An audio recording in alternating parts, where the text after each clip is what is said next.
Newsroom. The presidential debate that was held on Monday evening is the core of the conversation this morning. In studio, I'm joined by Kenya Union of Journalists Secretary General Eric Odwor and media lecturers Akoki Ochieng and Nancy Buka. Ladies and gentlemen, welcome to the studio. Thank you. So, of course, that presidential debate, like I mentioned, forming the basis of this conversation, a lot has been said about it. And first of all, of course, it was a two-tier debate where we had the presidential candidates with lesser ratings taking part in the first debate.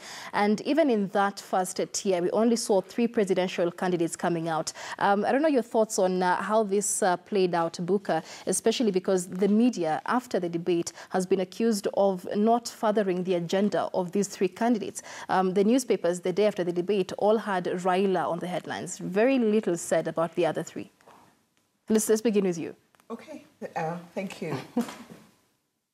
I think one of the things that we need to look at when analyzing a debate such as what happened the day before yesterday is looking at the leverage that the contestants had. And so from a media house's point of view, in terms of making editorial decisions about what carries the day on the headline, it then goes without saying as to why, one particular presidential candidate then, made the headlines.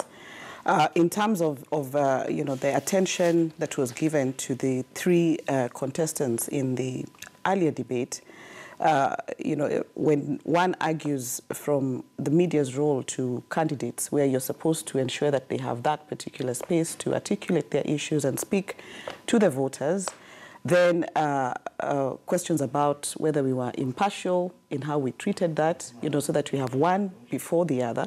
So it's seen more or less like a lesser serious debate as compared to the debate that ran after 8 o'clock. Right.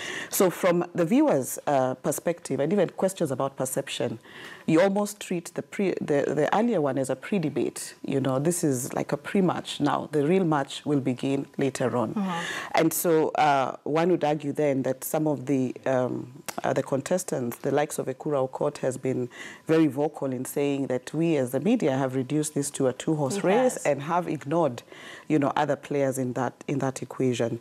But the fact that they had a chance to articulate their issues and what they have for Kenya in terms of why they're running for that office, that space was provided. Right, Odwor, your thoughts on the debate, especially, of course, the highlight of it was the fact that NASA flag bearer Raila Odinga showed up, but this has also raised questions as to the role of media in this particular election. This presidential debate was the second of its kind that we've seen in the country. Do you feel that the media is seemingly cementing its role with this particular debate in ensuring that the citizens and the electorate are aware of the 8 candidates that will be on the ballot?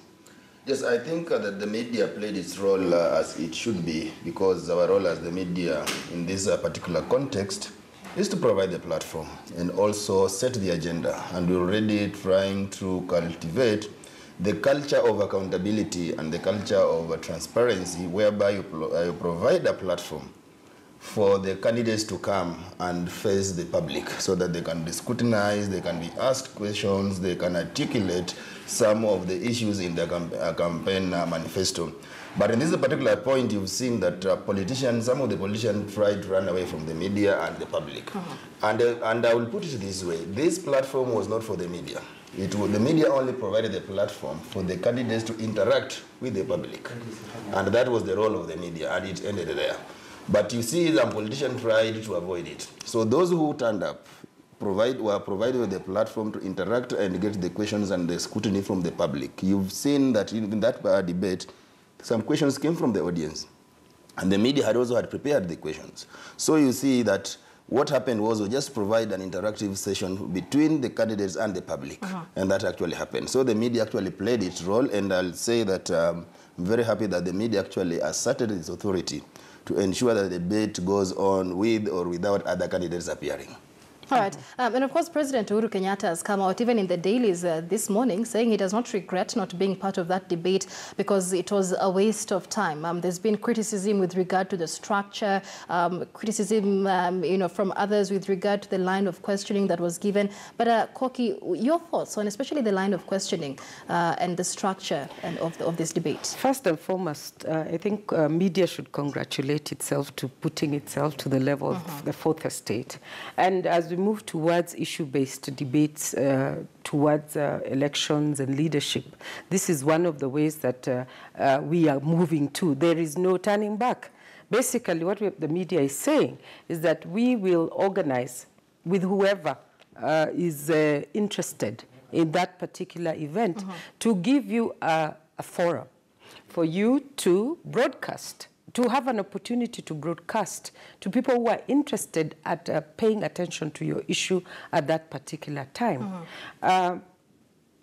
We cannot argue that, we cannot, say that it is wrong for him to decide not to attend, because for him, his priority is to go to the ground. Right. But basically, what is happening is people have a social contract with their leaders. And sometimes you can use various forums to express yourselves. You can use Facebook. But remember, again, it's narrow casting. Not everybody has access to Facebook, will have that time.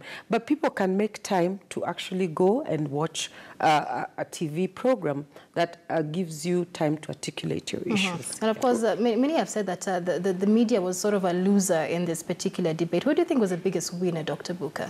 I don't think the media was a loser in the debate. I mean, in terms of winners, I wouldn't, have winners and losers. That look at, what are the opportunities that were provided. And in terms of, who then leveraged on that opportunity, it was a NASA presidential candidate, because when you have over 9.5 million voters or citizens actually watching, then it provides a platform for you to articulate your issues. The other thing is that it was an opportunity for media to rally together and provide a platform for various contestants to be able to come out and speak to voters, because as media, there is an obligation to the voters and to the nation to be able to provide a platform to the contestants, because the news bulletins that we watch on a day-to-day basis have a provision for the candidates. You cover them, because they're out there, they're campaigning, and they're saying various things that then form the news. But in terms of allowing the voter the opportunity to be able to, to interrogate some of the things that these people are saying, the debate provides for that platform. The second thing for me is that, whereas, the contestants have been covered over the news, they shape their campaign messaging when they go out to campaign. But this was a platform for us to look at them and gauge them on various key concerns that people have. Issues about the economy, issues about, the constitutional crisis that we are likely to get into ourselves. We are actually getting ourselves into with regards to gender representation, looking at the number of women candidates in the coming election, and many other issues that that were debated. For me, I think the greatest. That was not a debate. That was an interview. Right, many because said it was an interview. when you do not have, because in a debate, when somebody makes submissions, then somebody needs to be able to cross-examine those submissions. They need to be able to respond. So when you just have, in the second debate where you just have one candidate, then that doesn't qualify as a debate, because there is nobody cross-examining, there's nobody responding to some of the things that are being said. The moderators tried, but again, your role as a moderator, they now ended up doubling as moderators and as cross-examiners of some of the things that are being said, and that then complicates the whole, the whole equation. Right. I think for me, I will give credit to the media. You have the senior-most managers sitting there, questioning, asking questions, and of course, trying to probe. Hard talk is about probing. So trying to probe what are the issues and how have they been articulated and what would be the implementation. So for me, given that this was a second opportunity for the media and senior managers we know them for years, come out and actually partake to be the moderators. I think it is something that we should apply. Right. But me, I wouldn't entertain this notion that there was no debate. The debate was between the candidates and the public they were facing. The people who have surrendered that opportunity for these people to lead them. And therefore, the people who are opposed and who are saying that this was not a debate, was an interview, are actually the losers who shied away from attending this platform because they are running away from the people they're supposed to serve. And therefore, if you see now, yesterday, the president was now reacting to what happened to the debate. That means that actually there is a political statement that was sent to the public on that day. When the president says that the media actually did not even endorse him in 2013, that means that the president probably was expecting more from the media. It is not the responsibility of the media to endorse candidates. Our role is to set the agenda and agree or disagree and interrogate the policies that these candidates are articulating and giving out to the public. Therefore, the debate was successful. Those who turned up, Raila Odinga and other candidates who turned up, they were able to debate and face the public. And of course, rightfully so, the media has also been accused of always following the agenda of the politicians. What did he say, Dr. Buka, for the fact that we had politicians who snubbed this debate, but the media went ahead with that particular debate? For the running mates debate, for example, there was the section that decided they will not go for the first debate, they will go for the second one, and the media was very categorical that that is not going to happen. What happened is that, media houses had structured this as a debate. So in terms of the nature of questioning, and the framing of the questions, all the preparation prior to the debate was looking at this as a debate, And so when the contestants then don't show up, then you literally have to change tact almost immediately to be able to accommodate what was happening. And that's what we saw. Now, we're not saying that media did not do a good job. The challenge is that when you have set out, to moderate a debate discussion where you have one contestant, making certain submissions, you need to have the other party responding to some of the allegations or some of the statements or some of the facts that are being given or opinions that are being provided by, by the other person. So when that platform is, when that platform is provided, but you do not have other contestants taking advantage of it, then it doesn't come out as, as the structure of a debate. Right. But in terms of execution, did the moderators do a good job in it? I commend them because they were not just moderating a debate, or an interview in this case, because then we did not have any other person. But they also doubled up now to play the role of a cross-examiner, which they, somebody else should have been doing, if that was for that particular structure. All right, we are continuing this conversation in just a moment, but we have to take a short break here